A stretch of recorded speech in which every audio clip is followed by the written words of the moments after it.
இது 2025 நடந்த அரச பரீட்சை வினாத்தாள் 1 இரண்டாம் பக்கத்தில் இருக்கிற 9வது வினாவுக்கு விடை காணும் முயற்சி. இங்கே ஒரு இப்புருவில் எத்தனை முக்கோணிகள் உள்ளன என கேட்கப்பட்டுள்ளது. இந்த முக்கோணத்துக்கு ஒரு லட்சணம் இருக்கின்றது. இந்த முக்கோண வடிவங்கத்துக்கு, அதாவது இது ஒரு நட்சத்திர வடிவு என்று கருதினால் 5 வெளிமுக்கோணங்களாக இருக்கின்றது. இப்ப 2 வகையில நட்சத்திரங்களை நாங்கள் கீறக்கூடியதாக இருக்கின்றது. 1, 2 முக்கோணிகளை கீறுகிறது. இன்னொரு வகை இப்படி, அதாவது 5 முக்கோணங்களை கொண்டதாக கீறுவது. அப்ப நான் இப்ப உங்களுக்கு 2 முக்கோணி வகையையும் முதல்ல கீறிக்காட்டுறேன் பாருங்க. ஒரு நட்சத்திர வகை என்பது இப்படியாக முக்கோணத்தை கீறி, இன்னும் ஒன்றை தலைகீழாக கீறி இந்த வகையில கீறுவது. இதுல நாங்க எண்ணி பார்த்தாலே வெளியில 6 முக்கோணிகள் இருக்கும். இங்க பாருங்க, 1, 2, 3, 4, 5, 6. அடுத்தது இந்த வகை முக்கோணி. இது வைத்த பேனாவை திருப்பி எடுக்காமல் அப்படியே கீறக்கூடிய வடிவம். இதுல 5 முக்கோணிகள் இருக்கின்றது. 1, 2, 3, 4, 5. இது ரெண்டும் கிட்டத்தட்ட நட்சத்திர வடிவங்கள் என்று கருதி கொள்ளுங்கள். அப்ப இப்ப எங்களுக்கு தரப்பட்டது இந்த 5 உள்ள முக்கோணியில இருந்து பெறக்கூடிய முக்கோணிகளின் எண்ணிக்கை யாது என்று கேட்கப்படுது. அப்ப இதுல நான் முதலே உங்களுக்கு விடிய சொல்றேன். 10 முக்கோணிகளை பெறலாம். எவ்வாறு என்பதை விளக்கம் தருகிறேன், நல்ல அவதானிங்கோ. முதலாவதாக இந்த கோட்டில ஒரு முக்கோணி பெறலாம். இதை நாங்க முதலாவதாக இதை எடுத்துக்கொண்டோமா இருந்தால் இதுல ஒரு முக்கோணி இப்படி பெறலாம். இன்னும் ஒரு முக்கோணி இப்படியாக, இதுல இருந்து இதுவரையில போய் பெறலாம். இரண்டாவது, அந்த முதலாவது முக்கோணியில இரண்டாவது இப்படி பெறலாம். மூன்றாவது இப்படியாகவும் பெறலாம். அப்ப இந்த முதல் முக்கோணியை ஆதாரமாக கொண்டு நாங்கள் 3 முக்கோணிகள் கண்டுபிடித்து விட்டோம். நன்றாக விளங்கிக் கொள்ளுங்க. அந்த ஒவ்வொரு கோடையும் ஆதாரமாக கொண்டு முதல் சிறியோரு முக்கோணியை பார்த்தோம். பிறகு அந்த முக்கோணி நேர்கோட்டில 2 நேர்கோடு இருக்கு. அந்த நேர்கோடுகள்ல வளைந்து போவதில் 2ஆக மொத்தம் 3 முக்கோணிகள் வரைந்து விட்டோம். இனி நாங்கள் பலஞ்சொலியாக அடுத்த வடிவிலே போய் பார்க்க, இதிலையும் இங்கே ஒரு முக்கோணி எடுக்கலாம். அடுத்தது இப்படியான ஒரு முக்கோணி எடுக்கலாம். அதாவது இந்த வளைகோடுகள் 3லையும் முக்கோணி பெறலாம். அதாவது இதிலையும் ஒரு முக்கோணியாக மொத்தம் 3 முக்கோணிகள் பெறலாம். அப்ப முதலாவதுல 3 முக்கோணி பெற்றுவிட்டோம். இதுல 3 முக்கோணி பெற்றுவிட்டோம்.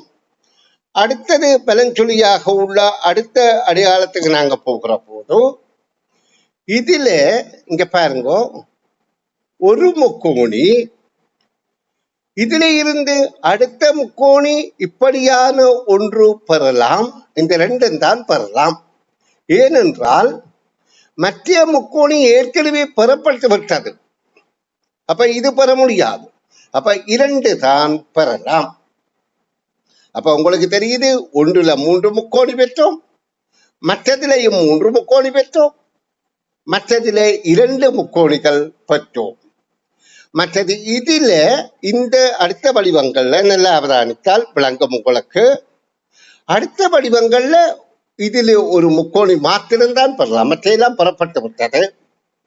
அப்ப இதுல 1 தான் பெறலாம். அதே மாதிரி இந்த முக்கோணியிலையும் 1 தான் பெறலாம்.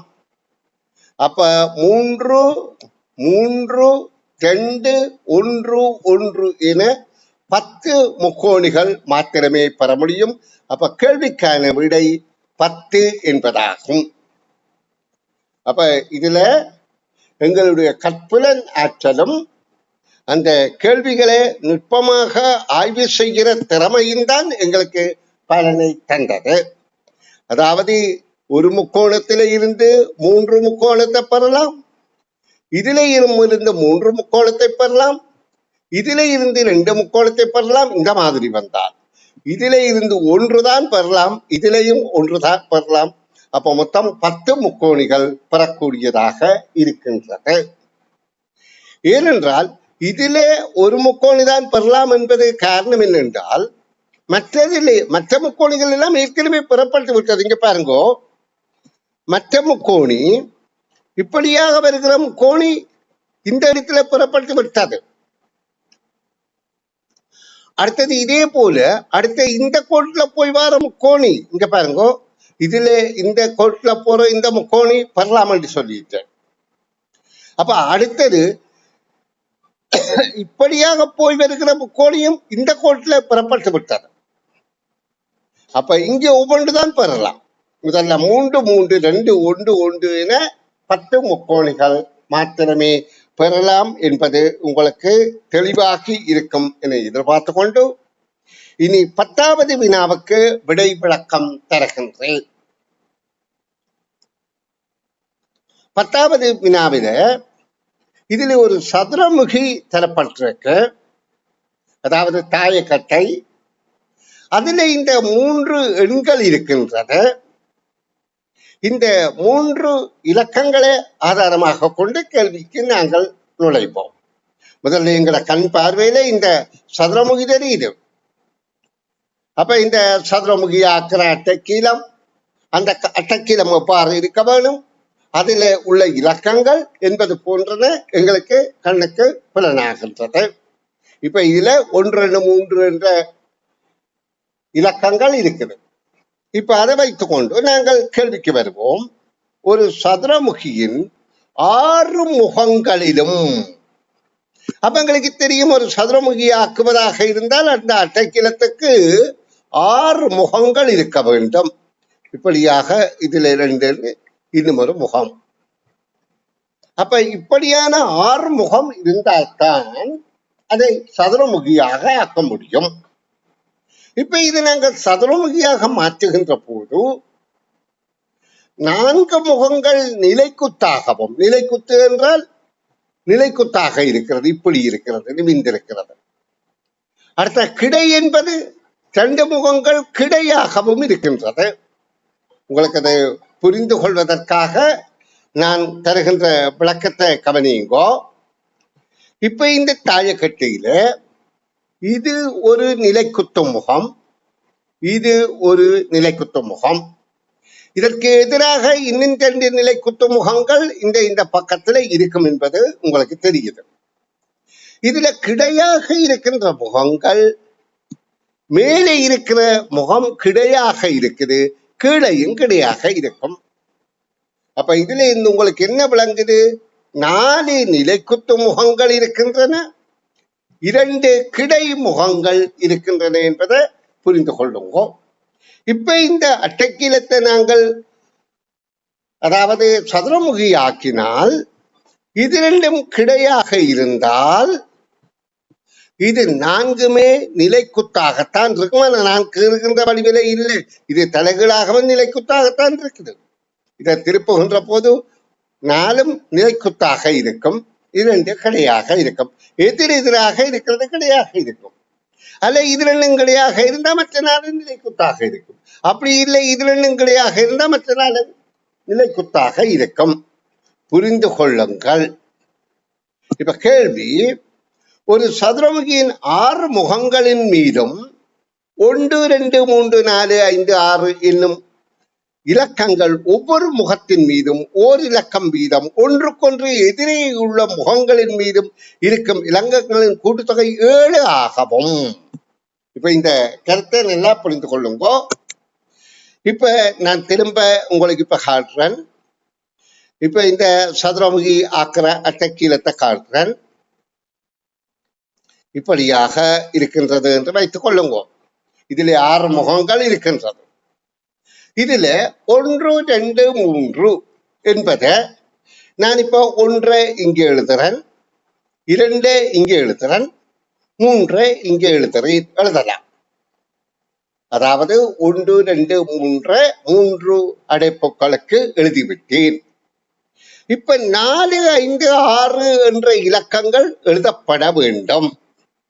ஆனா இப்ப இங்க என்ன சொல்லப்படுது, இந்த தாயக்கட்டை ஆக்கின பிறகு ஒன்றுக்கு எதிராக உள்ள இலக்கத்தை கூட்டி வருகின்ற எண்ணும் இந்த 2க்கு எதிராக உள்ள இலக்கத்தை கூட்டி வருகின்ற எண்ணும் இந்த 3க்கு எதிராக உள்ள இலக்கத்தை கூட்டி வருகின்ற எண்ணின் கூட்டுத்தொகை சமனாக இருக்க வேண்டுமா? அப்ப பாருங்க, 1, 2, 3, 4, 5, 6 என்ற இலக்கத்தை நான் இப்பாரு உங்களுக்கு விளங்குற மாதிரி கிரிக்காட்டுறேன். இப்ப இந்த 6 எண்களும் 1, 2, 3, 4, 5, 6 வரையில கிரிக்காட்டி இருக்கிறேன். இதுல கூட்டுத்தொகை சமனாக இருக்கணும் என்றால் எல்லாத்தின் கூட்டுத்தொகையும் எதிரெதிராக இருக்கின்ற முகங்களின் எண்களின் அதுல உள்ள இலக்கங்களின் கூட்டுத்தொகை சமமாக இருக்க வேண்டுமாக இருந்தால் இந்த 1 என்பதற்கு எதிராக 6 இருந்தால் 7 வரும்.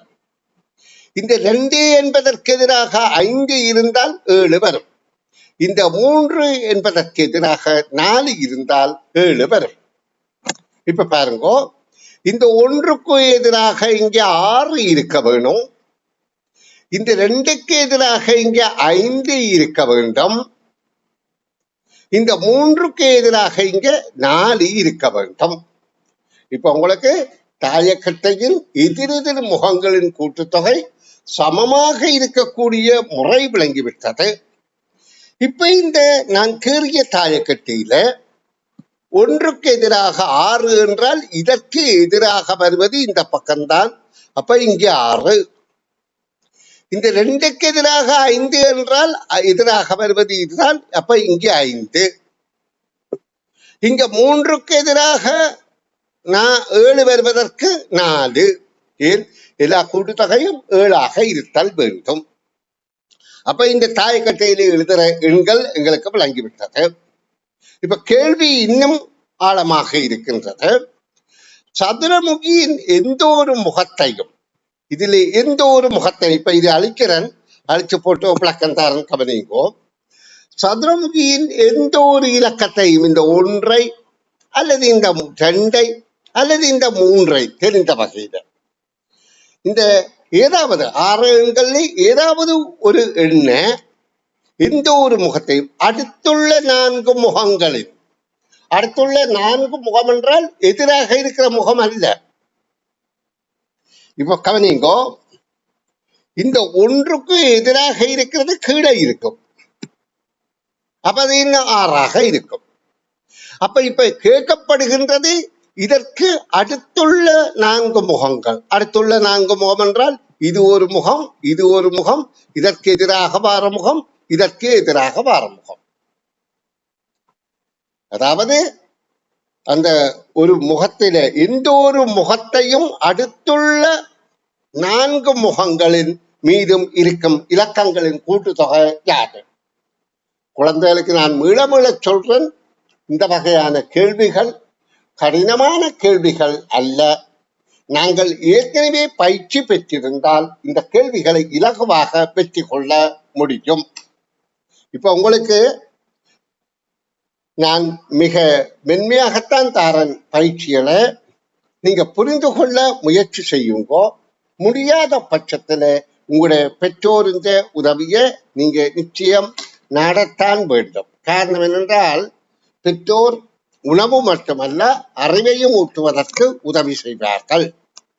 இப்ப நான் மீள சொல்லித்தாரும் கவனிங்கோ. இப்ப இந்த 2 என்பது இப்படி இருந்தால் இதற்கு 4 அடுத்துள்ள பக்கங்கள் 4 எது என்றால் இதற்கு எதிராக இருக்கிற 5 என்பது அல்ல. ஏனென்றால் அது எதிர்பக்கம். அப்ப இதற்கு அடுத்துள்ள 4 பக்கம் என்றால் இந்த 1 என்பதும் இந்த 3 என்பதும் 1க்கு எதிராக இருக்கிற 6 என்பதும் மூன்றுக்கு எதிராக இருக்கிற 4 என்பதும் எப்படி ஒன்றுக்கு எதிராக 6 என்று சொன்னால் 2 கூட்டுத்தொகையும் 7ஆக இருக்கும். முதலே சொல்லி தந்தனான். அப்ப 3க்கு எதிராக 4 என்பது 2 கூட்டுத்தொகையும் 7ஆக இருக்க வேண்டும். இப்ப கேள்வி, இந்த பக்கத்தில் 4 முகங்களிலேயும் இருக்கிற இலக்கங்களின் கூட்டுத்தொகை யாது? இப்ப உங்களுக்கு தெரியும், எதிராக இருக்கிற இலக்கம் 7 தானே. அப்ப 7 3 21 தானே மொத்தம் வரணும். அதுல ஒரு 7 வராது, எதிர்முகம். அப்ப இந்த 2 7 தானே வரும். அப்ப 14 தான் கூட்டுத்தொகையாக இருக்கும். இப்ப நீங்க இந்த ஒன்றை ஆதாரமாக வைத்து நாங்கள் பார்ப்போம் என்பதல்ல. இந்த ஒன்றுக்கு எதிராக 6 இருக்கும். அப்ப அது வராது, 1 மாறும் 7 வராது. அப்ப இந்த 2க்கு எதிராக 5 இருக்கும், 3க்கு எதிராக 4 இருக்கும். அப்ப 2 3 4 5 இந்த எண்கள் அந்த அளவையும் கூட்டினால் 14 வரும். எப்படி? 20 7 20 7 14 வருகின்றது. அப்ப கேள்விக்கான விடை 14 என்பது ஆகும். மீள மீள சொல்லித்தாரன், இந்த வினாக்கள் கடினம் போல தோன்றினாலும் கடினம் அல்ல. இதை நீங்க ஒரு தாயக்கட்ட வீடுகளில் பழைய சதுரமுகி பெட்டி இருந்தால் அதுல எழுதி போட்டு செய்து பார்க்க செய்கையில இன்னும் தெளிவாக விளங்கும். அப்படி செய்து பார்த்தாவது புரிந்து கொள்ளுங்கள் என கூறிக்கொண்டு இப்பொழுது இந்த பக்கத்தின் இறுதி வினாவுக்கு விடைகான் விளக்கம் தரப்போறன். கவனிங்கோ. 11வது வினா. ஒரு தராசின் மூலம் ஏபிசி என்னும் பொருள்களின் நிறைகள் அளக்கப்பட்ட 3 சந்தர்ப்பங்கள் கீழே காட்டப்பட்டுள்ளன. இதுல ஒரே தராசுல தான் அல்லது ஒரே மாதிரி தராசு 3 என்று வைத்துக் கொள்வோம். ஒரு தராசின் மூலம் என்றுதான் இங்க சொல்லப்படுது. அப்ப ஒரு தராசுல வச்சு எடுக்கப்படுது என்று கருதுங்க.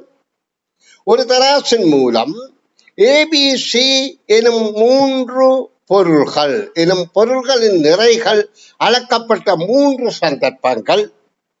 ஏ அளக்கிற போது அம்பு இங்க காட்டி நின்றது, ஏ என்ற பொருள். பி என்ற பொருளை காட்டுகின்ற போது இங்க நின்றது. சி என்ற பொருளை காட்டுகின்ற போது அம்பு அந்த தராசுல இந்த அம்புக்கோடு காட்டுகின்ற திசையில இருக்கின்றன. அப்ப எங்களுக்கு இந்த தராசுகளை ஒப்பிட்டு பார்க்க ஏ என்பதை விட சி என்பது கூட இருக்கின்றது. ஏ விட சி கூட, ஆனா சியை விட பி கூடவாக இருக்கின்றது. எங்களுக்கு இங்க கோடுகள் தான் தந்திருக்க ஒழிய என்ன அழகு என்பது கூடி தெரியவில்லை. தராசின் அரவாசி வடிவம் தான் தந்திருக்கு. மிகுதி இங்கால கீழே இருக்கோ இல்லையோன்றதும் எங்களுக்கு தெரியாது. அதை பற்றி ஒரு தகவலும் இல்லை. அப்ப நாங்க இந்த அரவாசி தராசுகளின் முகத்தை வைத்துக் கொண்டு கேள்விக்கானபடியே அணுகணும். அரவாசியோ முழுசோ என்னவோ எங்களுக்கு தெரியாது. இப்ப எங்களுக்கு தெரிந்த தகவல் ஒன்று என்னென்றால், இதுல இங்க நாங்கள் இதுல இருந்து 0 இருந்து 1 2 3 4 5வதுல அம்பு காட்டினால் இங்க 6வதுல காட்டுது, இங்க 7வதுல காட்டுது என்று நாங்கள் கருதி கொள்ளலாம். இப்ப இது நாங்கள் 8 பாகமாக பிரிந்ததாக கருதினோம். இங்க பாருங்க, இது 0, இது 1, இது 2, இது 3, இது 4, இது 5, இது 6, இது 7, அடுத்தது 8 என கருதி கொண்டோம்.